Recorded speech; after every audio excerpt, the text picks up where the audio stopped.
l'ancien patron de la police, assis sur un fauteuil roulant dans un aéroport au Maroc.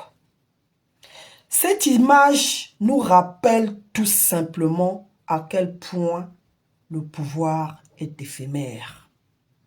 Voilà. Le général Jean-François Ndenge était le patron de la police congolaise pendant 27 ans. C'est-à-dire depuis que Sassou Nguesso est revenu au pouvoir par son coup d'État du 5 juin 1997.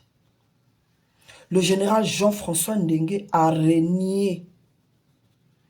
C'était l'homme fort de la République du Congo après M. Sassou Nguesso.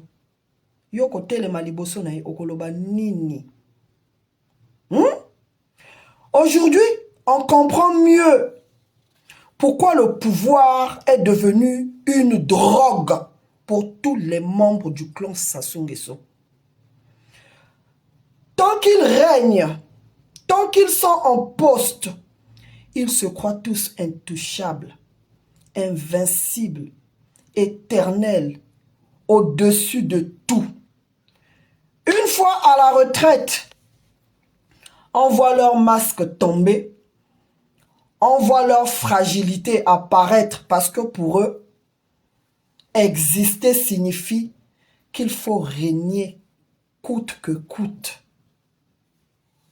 Voilà pourquoi dans notre pays, vous les voyez, l'élite congolaise, vieillissante, ils sont là, ils s'accrochent tous au pouvoir. Ils ont confisqué notre pays. Ils refusent de céder la place à la jeunesse pour continuer à piller notre pays. Pendant ce temps, le chômage est en train de détruire notre jeunesse. Voilà. Mais aujourd'hui, le général Jean-François Ndenge a compris que ni le pouvoir, ni la terreur qu'il a sémée dans le pays, ni son gangstérisme ne peuvent le rendre immortel. Pourquoi? Parce que le temps finit par rattraper tous ceux qui ont participé au malheur des Congolais. Voilà, c'est ça le problème.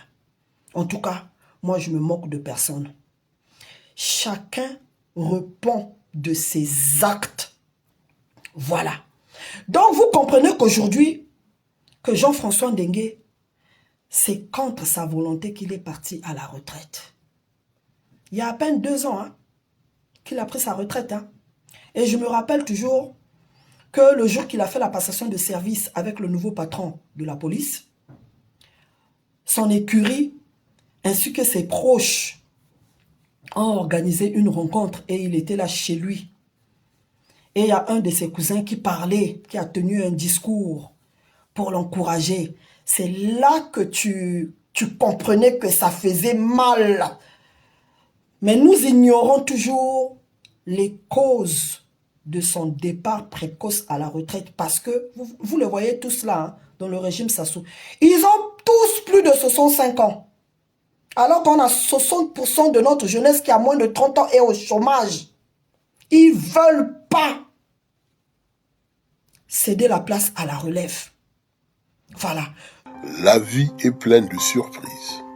Jean-François Ndenge, l'homme à tout faire, l'homme qui a participé au génocide dans le Poul, est aujourd'hui dans une situation préoccupante.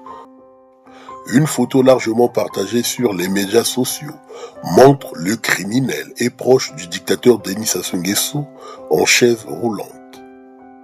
Cette image est un rappel sans faille de la faiblesse de l'homme, de la faiblesse de la chair, mais surtout de l'aspect éphémère de la vie matérielle.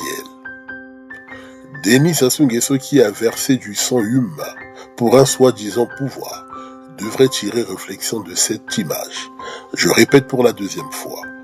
Denis Sassou Nguesso, qui a versé le sang humain pour un soi-disant pouvoir, devrait tirer réflexion de cette image. Et que sert-il à l'homme de posséder le monde s'il perd son âme? À méditer.